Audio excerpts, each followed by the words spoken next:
Bravo bosses. This is the Bravo Investigator Podcast. I'm your host, Dana, and today we are talking about Summer House Season 10, Episode 2, and Southern Charm Season 11, Episode 11. Let's get into it.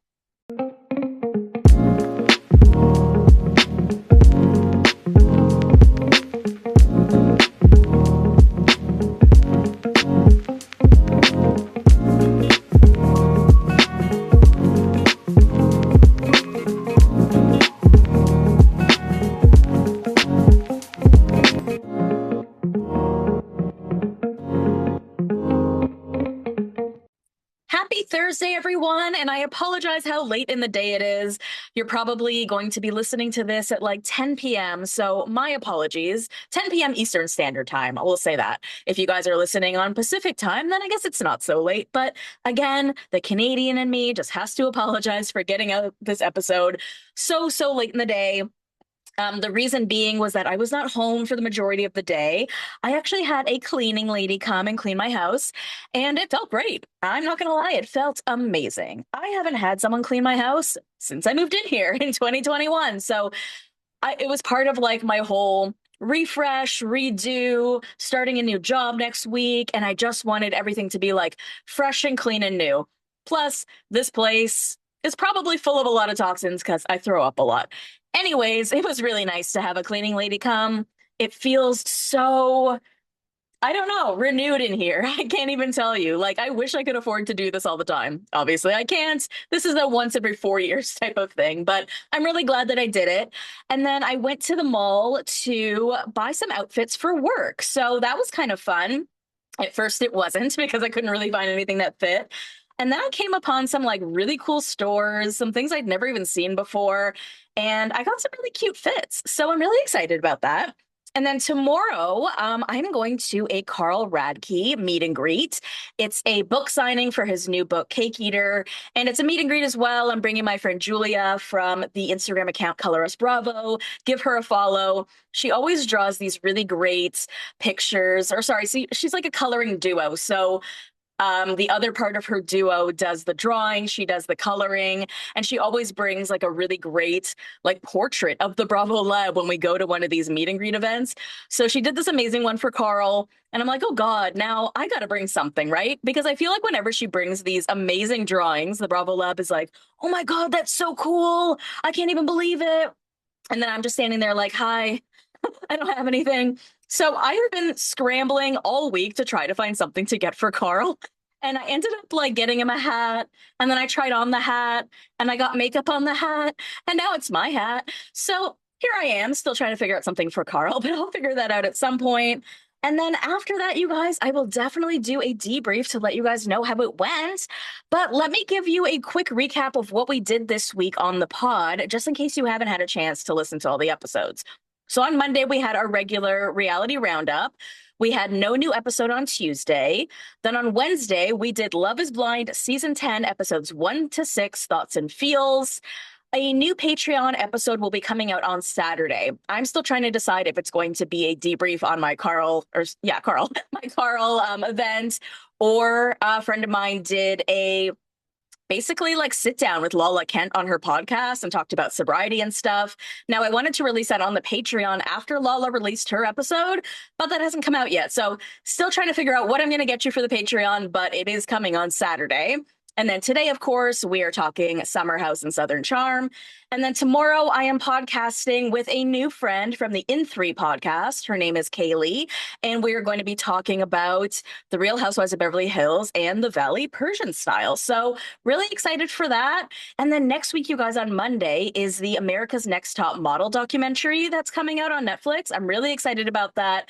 It's 3 episodes. So I'll be getting you that next week as well before I start my new job. So lots of great stuff on the horizon, but let's get into it because, like I said, it's already so late tonight and I apologize.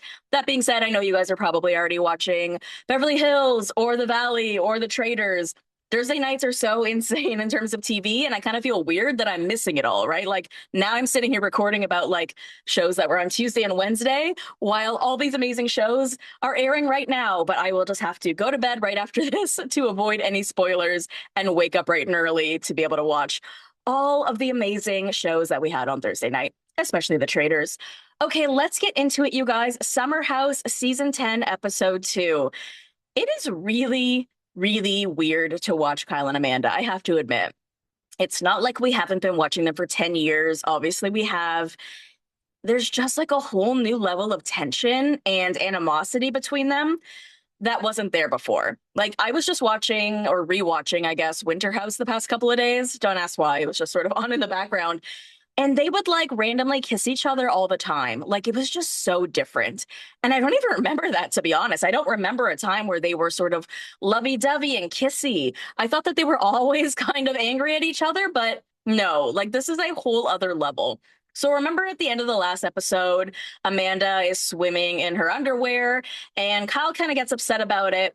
And my apologies, guys. In the last episode I did with Positively Uncensored, Leah Sauer, when we talked last episode of Summer House, I was like, why is he mad at her about skinny dipping last year with Ben in Italy? That's what I thought he was mad about, but he was mad about this one instance. The reason I didn't realize that is because she wasn't skinny dipping. Like, she's wearing her bra and underwear, albeit she's wearing a nude colored bra and underwear, but still, you know, skinny dipping is sort of like a tradition in the Summer House, right? They've been doing it since the beginning.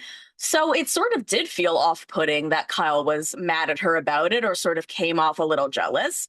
Now, for Amanda, she thinks that with Kyle, she just can't win because we know that he wants her to be fun, right? Summer should be fun. Amanda, not fun. Well, here she is, skinny dipping and having fun, dancing around with everybody in the pool. But because it's not with him or for him, he can't really grasp it. That's what Amanda sort of feels about it. While Kyle, on the other hand, when he talks to the camera about it, he's like, yes, I understand that skinny dipping is like a thing here. And yes, I realize I'm always kind of naked. But because Amanda and I are in such a weird, contentious place, it just felt weird for me. And I feel like at this point in time, he's even having trouble himself trying to articulate it. I feel like his jealousy here in this moment, which is something we never see, right? We never see Kyle really getting jealous. Even when Jesse flirts with her, he never thought that that was a big thing. So this time, I feel like this was his way of telling us that he realizes he's losing her and he doesn't know what to do. I feel like his outburst of being jealous was just the only emotion he knew how to exude in that moment because he felt like he didn't have her anymore. Think about it. Why would he feel jealous if Jesse flirted with her when he knew that there was nothing of it, right? When he knew that that was his wife, she'd always be his wife, and there's nothing to worry about. Well, now he feels like not necessarily that she's going to go after any of these guys or any of these guys are going to go after her, but he doesn't feel that same sort of security in his relationship. And he's right to feel that way because it really is hanging out or hanging on by a thread. So the whole crew goes out and Jesse questions Kyle on being jealous in the pool because he's like, man, I've never seen you like that before. And this is where Kyle just decides to air his dirty laundry to anyone that'll listen. And he's just like, Amanda smokes weed every night for the last 2 years. And West is like, okay, like, so do you guys not really get to do it then? And he's like, well, good question. Like, when will we do it? Like, she's always high. She's always smoking weed. And then he's like, well, the apartment looks like a frat house. And everything smells like weed and the whole apartment is really, really messy. I can't even have a cleaning company come because it's too much of a mess. And like, I even begged her mom to like come and help. So there are so many problems with this, right? I mean, first, he's trying to portray Amanda's casual drug usage as a problem, which is a terrible thing to do to your partner. And it really reminded me of when he did the same thing to Carl, sort of, when he like outs to the entire table / the whole world that Carl once showed up so coked out to work that he forgot his laptop. And it sort of felt like that's what he was trying to do here, to be like, she can't even take care of herself. She can't even do anything because she's on so much drugs, which is ridiculous because it's just weed. And a lot of people are pointing out the fact that she's probably smoking because of you, man, right? And, for him to sort of portray her as someone who can't get her shit together or can't take care of herself is really rich because, like, didn't he just forget his passport when he came to Canada recently? Wasn't this just like all over Instagram? The man went to the airport without his passport. So who are you to say that you are the real adult? The other thing that bothers me about this is when he talks about Amanda basically being like lazy and messy, regardless of how he describes it, she has always been this way, okay? I just did a deep dive on Kyle Cook right before the holidays, and this was, sort of a theme that happened when they moved in together. And this is something that I will keep bringing up because it's really pissing me off. That when they moved in together, which is literally supposed to be sort of a test to determine whether you can live together or not, and sort of like a preamble to marriage to determine whether this is a good fit, whether this is a good lifestyle fit, whether you can live together, whether you really should get married. And he complained to his mom at that time, Amanda is so messy, she's so lazy, she's so this and that, and I just hope that she changes. And his mom said to him at that time, no, no, no, you have to love her for who she is and where she's at, or don't marry her at all. And instead, he married her at all, right? So the things that he's saying about her, and quite frankly, the things that she's saying about him, have been the same things from day one. But in Amanda's defense, I think it would be normal to assume that your partner, after a period of time, especially when they're in their mid 40s, will stop drinking so much and will stop going out so much if those are your main points of contention with them, right? It's fair to assume that with age and time, he'll change, right? Only in that regard, just because usually when people get older, they, you know, stop partying as much. And that just never happened. But in the reverse, he's continuing to reiterate the things that he doesn't like about her that he hasn't liked about her since the beginning, right? And I think a big piece of why he's doing this is because, and this kind of comes up later when he talks to Carl, I think he's trying to portray her drug usage as like a bigger thing because he knows the public sees him as the one who's always going out and partying and getting drunk and stuff.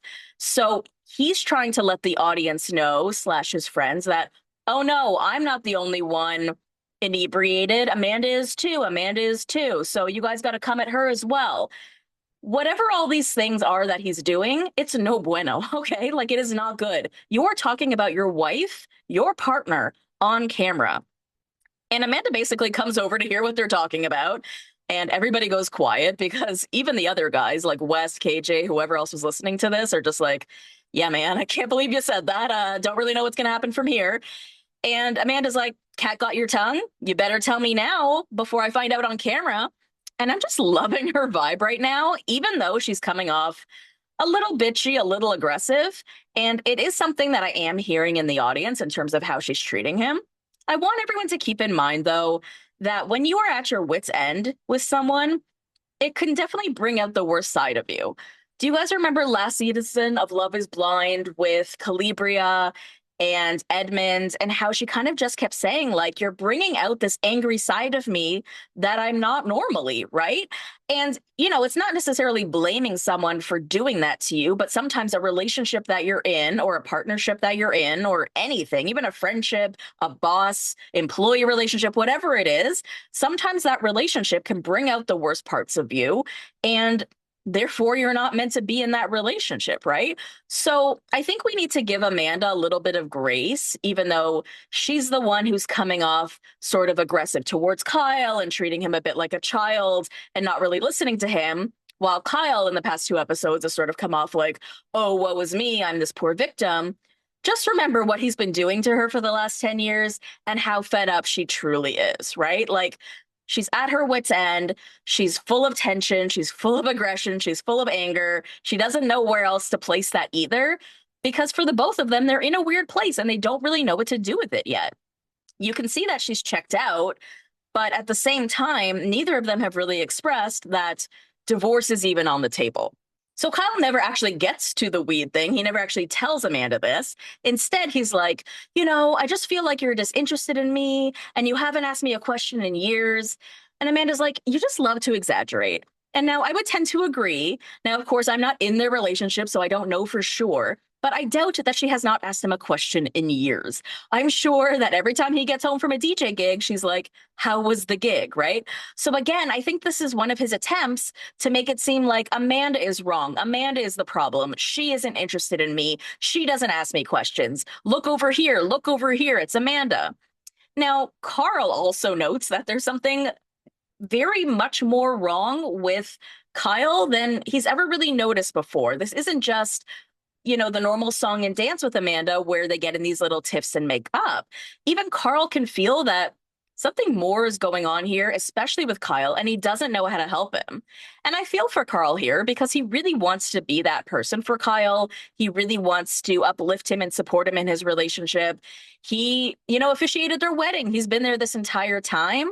And so I feel like when Kyle hurts, he hurts, you know? So then we get this scene of Lindsay and Sierra and Amanda going for drinks. And who would have ever thought, right? Like when pigs fly for Lindsay and Sierra going for drinks together. Now, that being said, I wonder if it's ever happened like without cameras. Highly doubtful, but still, I'm totally, totally here for it. So we love listening to Lindsay talk about how much she loves being a mom to Gemma. She thinks Gemma is just the best thing in the world. And she's actually really proud of herself for being able to navigate being a single mom that whole life, as well as her breakup with Turner. Now, I feel like we missed the entire relationship with Turner, right? Because he didn't want their relationship to be on camera. And now that they're not together, I'm very curious what happened during all of that, right? I mean, from the outside, it sort of looks like everything was super easy and amicable before the relationship, during the relationship, after the relationship. But we don't really know because we're not getting it on camera, right? Like, to me, almost as an outsider, I'm like, oh, this was one of Lindsay's easiest relationships. This was one of her most normal relationships. But how can I say that? I never actually got to see it, right? And so I am very curious for what in the city is going to be when it comes to Lindsay, because I think a big part of Lindsay living this single mom life in New York is going to be navigating co-parenting with Turner, right? So I understand that he's not going to be on it, but I hope that she at least talks about it because that is a big part of adulthood, right? Like navigating that co-parenting thing. That's something that we ended up seeing a lot of in the Valley season 2 because everybody got divorced and then we wanted to see how they were going to co-parent, right? So she's loving being a mom. She's loving everything about it. And then we get Amanda sort of talking about her and Kyle and how things are going there and, not so good. Now, Amanda, or what's her name? What's her name? Lindsay, sorry. Lindsay ends up telling Amanda that, I talked to Kyle recently on the phone. He called me and he was basically complaining about you the whole time. And he was saying that he felt very alone in the relationship. And Amanda's like, okay, that's fair, but he has to consider what happened to get there. Now, she mentions that the two things that she's pissed about, and she can articulate it very well, the things that she's asked him to change forever are drinking and going out late. And now he's made a career out of it. So this is where Amanda tells that story about him falling asleep at a fan's house. And we saw this in the trailer, right? Which Kyle tried to correct by saying, no, I didn't fall asleep at a fan's apartment. I went to a party, which had an after party, which then had a couch. And I fell asleep on that couch, i.e., the story was exactly the way Amanda told it. But I mean, this all really does come down to the same song and dance as it's been since the beginning, right? Because even Amanda says here, she'll get DMs from people saying that he's cheating, or she gets all these rumors. And the reason that she doesn't want him to go out late and the reason that she doesn't want him to drink is because this is all rooted in when he cheated. Because many, many moons ago, when he cheated, he said, I don't remember cheating on you. I didn't even know that I had it within me to cheat on you. And so I was blacked out. So basically, what he's saying is when I drink, sometimes these crazy things happen that I don't even remember, like cheating on you. So when he continues to go out and continues to drink, that means he's continuing to put himself in those same situations where he could possibly accidentally cheat on her, right? And this has been a recurring theme throughout their entire relationship. She's talked to him about this. She's talked to him about it in therapy. This is the thing. This is the sticker. This is the thing that she can't get past because it's all deep rooted in that trust. How can she be absolutely sure that when he goes out and he's drinking, something bad isn't going to happen? Remember back in the day, she would call him a million times. Now she's getting over that a little bit, but at the same time, she sort of shouldn't have to. And can you imagine being married to someone? They're out late, you don't know where they are, and you start getting DMs and rumors from people that your husband is cheating on you. And it's like every time that they go out. So I understand why he feels lonely in the marriage, but at the same time, he's doing the things that she has asked him not to do in order to make their marriage stronger, right? So they're sort of both battling each other. He's doing things that he knows will make her upset. And then she's retaliating, I guess, by making him feel alone in the relationship. But that being said, I think that she has explained this whole thing in the past in terms of him feeling alone in the relationship. For example, he used to work all the time during the day and then at night would go out all the time and they weren't spending a lot of time together. And this was the majority of their relationship to the point where she used to bother him about it, right? She would be like, hey, I want to spend time with you. I want to spend time with you. But after years and years and years of this, she ended up just getting used to it. And so when he eventually wanted to spend time with her, she was like, I don't really need it because I'm used to this. So he does need to take some accountability there. You can't expect that you're in this relationship where you're working or you're out 24 hours a day. But when you have like that 1 second for your partner, you expect them to come around and be like, oh, baby, honey, sweetie, I love you. No, you need to put 50-50 into that relationship as well, right? If you're not around all the time, you're lucky that she's even still there. So for you to say you feel lonely in this relationship, imagine how she felt for so many years when you were doing a million other things, right? And now she's just gotten used to it. That's basically it. So we have this scene of Kyle going over to Carl's apartment to talk about Amanda. And he says that he had to put $500,000 of his own money into Loverboy to save it, and he is no longer taking a salary. So he says that this is one of the reasons he started DJing to pay the bills. Okay. I I'm sorry. This really feels like him setting up this scene to try to make it look like he DJs to save his family. And I'm sorry, that's absolutely ridiculous. It is. It is. Like, you could do any other job in the world if you really needed to make some extra cash for your family, but you've picked the one thing that you know will piss off your wife.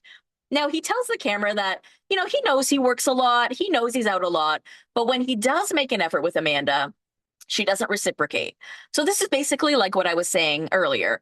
When he's going out all the time, he's working all the time, but then he decides he has 5 seconds for his wife, he's mad that she's not reciprocating and being like, I love you, baby, blah, blah, blah, blah, blah, right? Now, at this point, he's still saying things like, I can't picture my life without her. So at this point, I think they are still together. A lot of people have speculated that this goes all the way past that summer, that they weren't actually together that summer. I think that they are. And I think that he's still the one struggling in that. While her on the other end, I don't know. I feel like she's checked out, but at the same time, I feel like the idea of divorce, even at this point, is still just like not even really within her wheelhouse. Now, he just doesn't like the idea that she sort of makes it seem like to everyone else that he's the problem and he's just like drunk and partying when the problems are actually much bigger than that, but he doesn't want to correct her. Okay, dude, I don't like that, right? Again, I feel like he's trying to create the vision for the audience that it isn't just him. I don't know. Like, basically, what he's saying is she's trying to create this ambiance that it's all just me, but it's not just me, it's her. I don't want to correct her in front of everybody, but I just want everyone to know it's her too. And listen, it takes two to tango. Of course, it's her too. But he seems to sort of be more put off by the fact of how she's portraying him to the public, which reminds me a lot of Jesse and Lexi, right? Their relationship last year, if you want to call it that, was basically a game of how one was making the other look. And we are seeing a lot of that here, right? We do have Amanda talking about the fans' apartment. We hear in that scene where they're talking about Amanda smoking weed, like, okay, maybe let's have the conversation later on because there are fans taking pictures right now. There are fans recording, right? So I like that little bit of the fourth wall break where we are very much aware now that this is a show and the fan aspect does actually play into it, especially if Kyle is like allegedly cheating with fans. So it's really relevant. But I think that it's I think that he's a lot more cognizant of the way he's portrayed in the public, and he has started to care about that a lot more. Now, Ciara brings on a new friend. Her name is Mia. She's a realtor and she helps Ciara find her first apartment. She used to work in a sex club. Okay, girl. Now, she's really loud and bubbly, and I think that that is going to bode well for this show. We don't get to know a ton about her, but Just honestly, I was saying this to Leah Sauer last week when I had her on from Positively Uncensored. I was saying, like, it has to be someone who has like an extroverted personality for this type of show, right? I don't have this personality. I definitely wouldn't be the type of person who could just like go hang out with a whole group of people and basically have sleepovers with them every weekend that I don't know. Like, I'm way too agoraphobic for that. I am way too of like, I don't know. I'm way too shy for that to like go and try and make friends with a whole new group of people and spend every weekend with them, right? It's kind of a lot, but she seems into it. She seems like she'll be a good fit. So good for her. So outside, the guys are talking about going to a club, and Kyle says that he ate shit at that club last weekend. He basically hit his head on the floor, left his credit card there, and he was basically so drunk that everyone in the club knew it that it was time for Kyle to leave. So of course Amanda is just like, of course, again, she's not even embarrassed. She's more like, disgusted in a sense. She had this air about her where it was almost like, oh, my idiot son did his stupid shit again, right? That was kind of the vibe she was giving off. And Kyle is like, she's always trying to make a fool out of me and I don't get what I did. Well, Kyle, you're 44 years old. You got so shit-faced when you went out that you hit your head. Okay. You couldn't even keep yourself afloat. You hit your head fully on the floor. You left your credit card there, and everyone else in the venue was less drunk than you and knew you needed to go.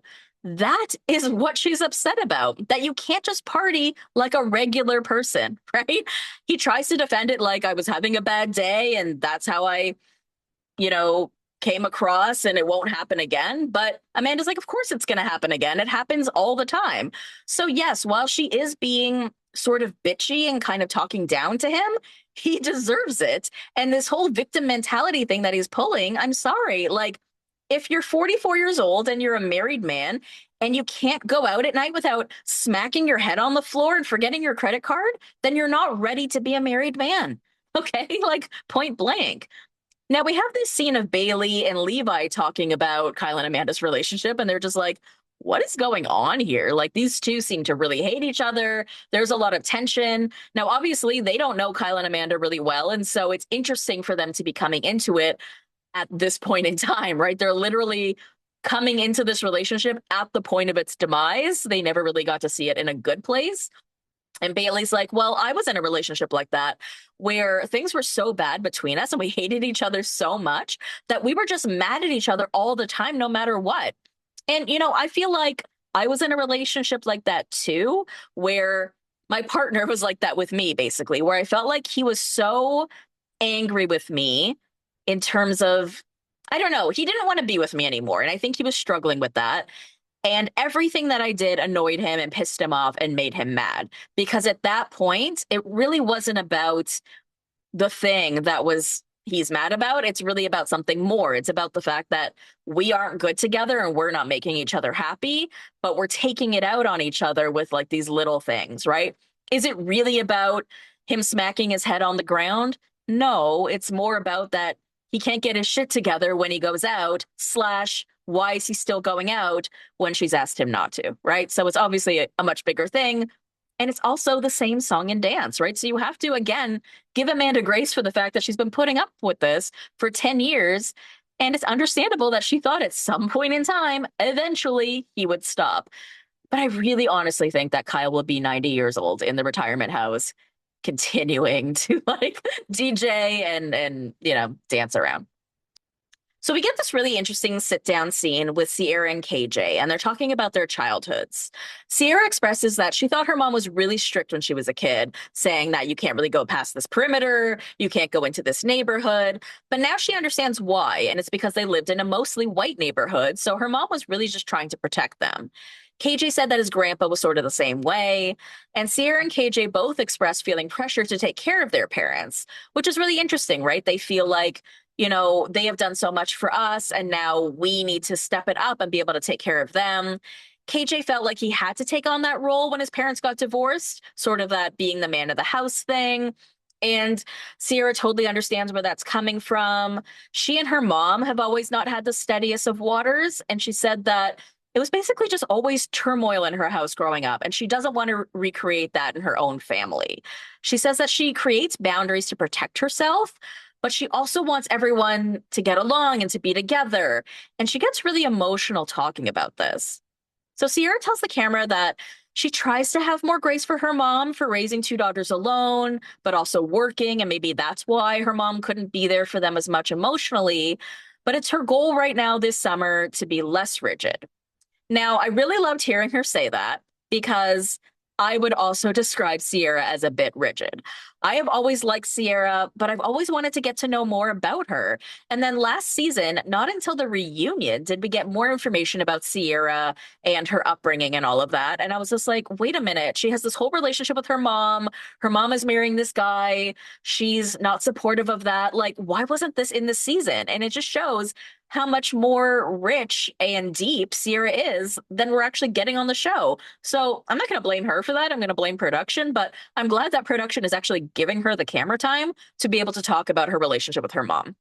Now, I have a very different kind of relationship with my mom. Obviously, we're estranged, but I think it's really interesting to hear Sierra talk about how it's basically sort of ebbs and flows because I would say that every relationship between a mother and daughter ebbs and flows. It's never perfect at any given time. I want to know more about what Sierra feels her mom didn't do that well when she was a child. I think she's talking a lot here about how her mom, I guess, maybe wasn't around as much emotionally, physically, whatever, because she was working.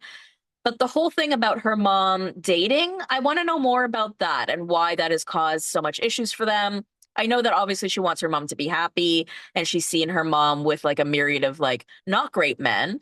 Maybe that's what it is, right? Like maybe her mom was with like different men growing up and wasn't spending as much time with her, slash was a single working mom and stuff like that. But this is the kind of thing that I want to get to know about Sierra. She has been on our screens for years and we know so little about her and her family. And I'm really glad that we got to have this scene so we could see a little bit more of Sierra's depth. And to see her get so emotional about this, I really did relate because even though my mom and I aren't speaking right now, I really understand that whole song and dance of trying to make things work with your family and how creating those boundaries can protect you, but at the same time, you want to be able to give people in your family grace because you do want them to be together. So it is almost like this constant ebb and flow and this constant dance. And so I can really resonate with that. So Sierra and Mia decide to make dinner for the house, which is really nice.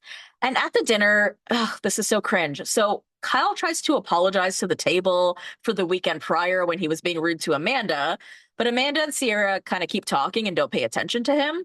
So it just gets kind of awkward. And he stops and he basically accuses Sierra of loving to talk over him, which is like, what are you talking about? When does Sierra ever talk over you? But he's just angry in this moment and he's trying to like place blame like he always does. And Amanda's like, this apology should have been given directly to me, not to the whole house.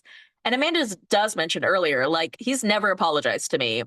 He never sat down with me and said, like, hey, can we talk about what I said about you last weekend? Nope. And so her whole tactic going into this episode was like, I'm just going to sit around and be lazy, like he says, and wait for him to come to me. So it's really interesting what's going on in this relationship because we have two people with two very different tactics here. One is being, I'm going to lay back and wait for you to come to me. And the other one is saying, I'm lonely, you don't come to me. And because of that, we are not, we are two people who are literally ships passing in the night.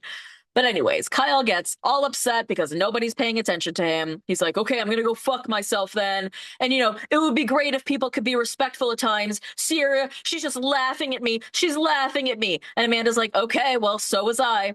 And Kyle storms into the house, knocking down some pictures when he walks in. This is a typical Kyle, like storm in, storm out. But it's so interesting to watch Amanda and Sierra at this time because listen, these two girls are medicated and in their prime. They're both feeling good in their mental health. And it's nice to see them so independent and so self-assured. And I feel like Kyle doesn't know what to do with that, right? Like Amanda is in her best, yeah, mental space that she's almost ever been. I've never seen her smile so much. I've never seen her have so much confidence and light. And despite the fact that this is really super awkward to watch, I feel like Amanda is just, you know, just standing up for herself and like saying all the things that she's always kept inside that she finally just wants to say. I feel like she's just giving us who Amanda truly is on the inside, and I'm here for it, right? Again, I know that she's coming off kind of mean towards Kyle, but remember, let's give her grace because she's been putting up with this for 10 years and he refuses to give an inch when she has given so many miles. Okay, let's move on to Southern Charm, season 11, episode 11. And this is really just more of like a filler episode, so we won't take very long going through this. But we are still in Itchy Grass, which is Whitner's family home. And I sort of feel like Whitner is also like a filler episode because I feel like I haven't gotten really invested in him. We got a lot more about him in this episode because we have like his parents there and everything. But I don't know. He wasn't really expressing himself for, I guess, a few episodes in terms of us getting to know him a lot better. So now that we're here at his house, I sort of just feel like this house is a prop for the rest of the cast, right? Like, I really feel like he's going to be a one and done, but who knows, honestly. So Austin tells us that he has not told Craig or Shep that he broke up with Audrey because he feels like they will just use it against him and try to throw it back in his face. Now, this is awful. Like, can you imagine not being able to tell your best friends that you broke up with your girlfriend because you feel like they're going to use it against you? And he's not wrong, right? But I feel like it really says something about the friendships that you're in if you can't even trust them. Now, I feel like this is a realization that Austin has come to throughout the season, right? Like he was initially really upset with Shep for being the one to go tell Craig that these girls in New York were like, oh, we're talking to your friend Austin. And he felt like Shep is just trying to take him down. And he feels like Craig is doing the same thing. So I don't know. Aside for the sake of the show, where these people sort of have to be friends, I cannot imagine having to really surround myself in friendships where I don't feel safe, which is essentially what he's saying. So then we have this sit down with Charlie and Austin because basically Charlie is confused. She wants to get more information about what Sally said about what Craig was allegedly saying about her, in that he doesn't really like her and he doesn't want her to fall in love with him or something like that. And Austin's like, look, I don't like Craig right now, but the context was missing. Like, he wasn't really saying it like that. He was just sort of talking the whole thing out. Like, what if I have feelings for her? What if I don't? What if it goes somewhere? What if it doesn't? Right? So Charlie feels a lot better about it. Then we see this sit down with Shep talking to Madison and Rodrigo about how indecisive Austin is in general as a person. And he feels like it's to Austin's detriment, especially when it comes to Audrey. But what's funny is at this point, Shep is not aware that Austin has broken up with Audrey, but Madison knows it, right? So Madison's like, maybe just don't give him any advice though. And Shep is like, but I have to. And Rod tells the camera, you do? Why do you have to? Where's your girlfriend, sir? And like, aside from the girlfriend thing, who is Shep to give advice to anyone on anything, right? Like, even if Austin is indecisive, okay, Shep, you're an asshole, right? You're a lot of things too. And who are you to tell him how to adult properly or how to handle his own relationship when your life is such a mess, right? So it's just very like, who are you to give advice? I would never take advice from Shep, quite frankly. So then we have a scene with Craig and Sally, and Craig is asking Sally, like, hey, are we okay? And she's like, yeah, I guess. And he's like, listen, I don't like that you're saying things about me that aren't true. I don't like you're getting involved in my life. And, he sort of tries to convince her that the thing that she heard that he allegedly said about Charlie is not something that he would ever say. And he's like, Sally, you know me. You know who I am. You know I don't talk like that. You know how I talk. And you know I don't talk like that. So Sally thinks he's a gaslighter. And while Sally is sort of not becoming one of my favorite characters anymore, I do agree, right? The way he came at her in this conversation, even just the tone of his voice, where he's trying to sound very demure, very mindful, very soft spoken, and very like, I'm not like that. You know that. You know that. And let's say he did say that about Charlie, him continuously saying, I don't speak like that. I mean, yeah, that is gaslighting. He's trying to convince her that he's not the person that she thinks he is. That being said, he didn't say that, right? And he didn't make those comments towards Charlie. So do I think he's a gaslighter though, regardless, but not in this situation specifically? Yes, I will still say yes, but we will come back to this because We all have our good episodes and bad episodes. I feel like Sally's had a couple of bad episodes. I feel like Craig is actually having a good episode here because he doesn't lose his shit at any point during the episode. But at any point that he does, I will turn right around on Craig again. So, um, Shep has this sit down with Austin to try to talk to him about being indecisive. And Austin's just like, I don't want to talk about this right now, man. And Shep keeps pushing him, but Austin's like, I don't feel like you're the kind of person that I can come to with my stuff because I feel like you've reveled in my like demise in the past. And Shep is like, oh, I thought we were past that. And Austin's like, no. And Shep's like, I just feel like he's more sensitive than me. He should get over things like that. He shouldn't be held up by things like that. And so he's just more sensitive.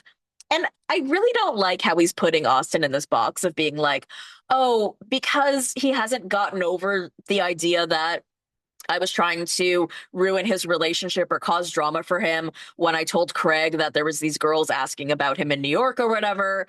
He's saying like, no, that's not fair for him to be upset about that. Nobody would be upset about that. He's just sensitive. Men get over things like this. And so he's just being sensitive. He's just being silly. And it's like, this is a very valid reason for Austin to feel this way, right?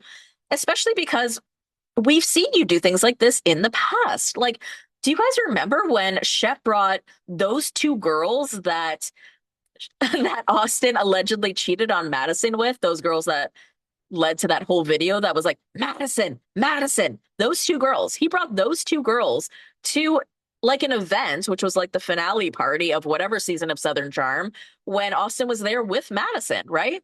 So it's not crazy that Shep would try to do something to ruin Austin's relationship because he has done it before. And I trust Austin in that regard because he knows Shep well enough to know what Shep would really do to him, right? And so I don't think it's fair of Shep to be like, oh, he's just sensitive because he's not over it. He has a reason to feel like he can't trust you. So this is a boundary that he's putting up. He's not over it. He's just saying, this has happened too many times, and therefore I just can't trust you, man. And that's totally fair. I wouldn't trust him either. So they all end up going fishing or whatever. And during this trip or this part of the day, this is where Austin ends up telling Shep that he did end up breaking up with Audrey. Rodrigo and Shep do commend him and say, like, it's great that you did that and that you are, doing the grown up thing. So at least he gets that out of the way and they give him the credit for that. We also get this sit down with Venita and Sally because I feel like they haven't really hashed out their issues. I feel like for the last few episodes, we've seen them like more so cross paths, but in a very surface level way. So here we finally get down to like the nitty gritty, I guess. And again, this is where I'm turning on Sally again because initially I kind of was on her side with the Venita of it all because I felt like Venita should give her the opportunity to crash and burn with Craig if she wants to. And I felt like Venita was trying to treat Craig as if he was like an ex of hers. And so it would have been inappropriate for Sally to go after him because he's an ex. But that wasn't the situation. It was more so Venita just didn't like him. And so I was like, how can you expect Sally not to go for him just because you don't like him? But now there is a whole different spin on this because now Venita is saying, Sally, I feel like you are putting a lot of stuff out there and a lot of shit out there that is creating drama and that had nothing to do with me. And Sally is like, well, what? I feel the same way about you because everything that I've brought to you, you actually said, like the Molly thing, for example. So Molly is present during this sit down, by the way. Molly is also there. So it's Molly, Venita, Sally, and Whitner for some reason. Okay. Whitner has popped his head in for some reason. So remember the Molly thing where apparently she had a little bit of a nip tuck to her labia or something like that. So Venita's like, I told you not to bring that into this group. Okay, that is a whole other level of something that we were not aware of. Because before we were like, Venita, why did you tell Sally that? And you said it in a way that sort of implied that Molly had a man pay for it, and you said it in a very gossipy way. But the thing that we were missing was that apparently Venita told her not to say anything and not to bring it to this group, meaning don't bring it to camera. And so that just sort of turns this whole thing around in a sense, because then why did you, Sally? Why did you bring it up when you knew that your friend had asked you not to? And then Sally's like, okay, well, that was when you also told me that Molly was talking shit about me. So obviously I wanted to talk shit about Molly. Okay, well, no, Sally, right? Like, again, if you promised your friend that you were going to keep something a secret and then you didn't, shame on you. Now Whitner tries to get involved out of nowhere and cuts Vanita off. And he kind of gets like angry and aggressive for no reason. And Vanita's like, hey, can I like finish my sentence? Can I like finish what I'm saying? And she sort of feels like attacked because she feels like it should just be her and Sally having this conversation, but Molly is there. And now Whitner's getting involved and trying to defend Sally for some reason, which is just very bizarre. I guess he's trying to have his moment, but I would prefer that he wasn't having the moment in between Vanita and Sally, whom he doesn't even know the drama between. And also just don't cut Vanita off, right? Like she's been through enough on this show, quite frankly. So Vanita gets really emotional and walks away crying. And Sally says Vanita can never be held accountable for anything, and that's why she's always walking away. I don't know if that's necessarily true. I don't know if these two women are going to be able to come back together because I feel like so much has happened off camera as well, especially, or not even necessarily off camera, but in the confessionals, Watch What Happens Live. I'm very curious to see the reunion, but I do feel like Vanita typically doesn't get a fair shake. And I really don't like what Sally is doing here, where she's basically trying to turn the audience and trying to turn the narrative on Vanita to be like, Vanita, you can't be held accountable for anything. You're the one in the wrong. You're the one that told me this offensive stuff about Molly. You're the one who told me that she was talking shit about me. So of course I had to do X, Y, and Z, right? And it's sort of like no matter what, it's Vanita's fault. And I don't like it. I don't like it. Now, the episode ends with the dog funeral and Madison going into labor. So, lots of great stuff going forward. But I think we are about midway through the season. I know they filmed the reunion last week, so I'm really jazzed about that. But yeah, this was more of a filler episode, aside from the fact that Austin and Audrey broke up. Vanita and Sally still aren't in a good place, and Craig and Charlie are sort of dating at this moment in time. And at this moment in time, I mean on the show, not in real life. All right, you guys, that is the end of the episode. I hope that you enjoyed it. You can follow me on Instagram, TikTok, and Threads at The Bravo Investigator. You can join the Patreon at patreon.com/The Bravo Investigator podcast. Subscribe to the YouTube channel and the Facebook group. And I love you, BBs. I will see you next time. Thank you for listening to the Bravo Investigator podcast. For more content, head over to patreon.com/The Bravo Investigator podcast. Follow me on Instagram, TikTok, and Threads at The Bravo Investigator. If you enjoyed the show, leave a 5-star review. Love you, BBs. See you next time.